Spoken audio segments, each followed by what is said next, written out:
the boy tossed his only SIM card into the trash. After finalizing his plans to study abroad, he walked away from home without looking back, a home that had only ever given him disappointment. But his parents thought he was just throwing a tantrum. When they showed up at his place intending to scold him, they were stunned to find him living in a tiny, bare apartment. In the dead of winter, his only source of warmth was a single thin blanket. It was only then that they realized how tough his life had been. But by then, it was far too late. Years ago, when the boy was still small, his parents left for the big city in pursuit of money, leaving him behind in the countryside with his aging grandmother. Hoping they'd come back sooner, he studied hard and always ranked first in class. But every time he shared his good grades, they responded with broken promises, always saying they were too busy with work or needed to take care of his younger siblings. They had forgotten he was their child too. When the boy turned 19, his long-absent parents finally came back. He was so excited that he went to wait for them at the village entrance hours in advance. But the reunion he had dreamed of turned out to be nothing like reality. His parents' attention was solely on his younger siblings. They barely even acknowledged his presence. They brushed him off with a casual go home first and then took his siblings out for a big meal. Despite the cold treatment, he still clung to hope.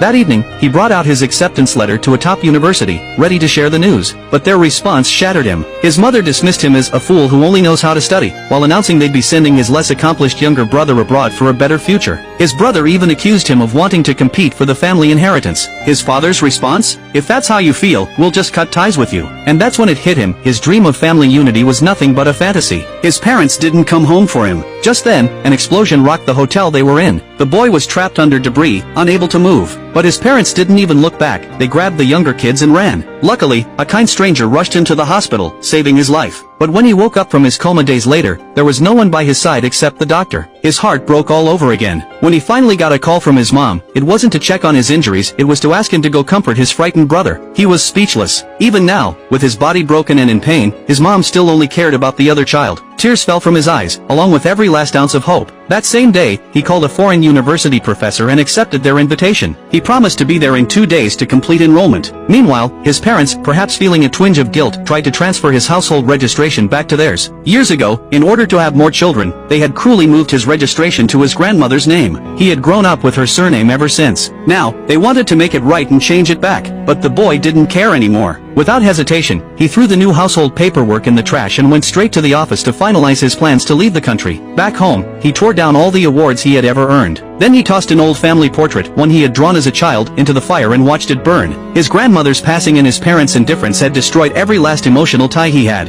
After saying one final goodbye to his grandmother, he boarded the bus and left. The day of his official family naming ceremony finally arrived. The village elder recited the traditional words, but the boy never showed. Just then, his younger sister ran in, panicked. She had seen him leave with her own eyes. His mother called frantically, but no one answered. Still, they refused to believe he would skip the most important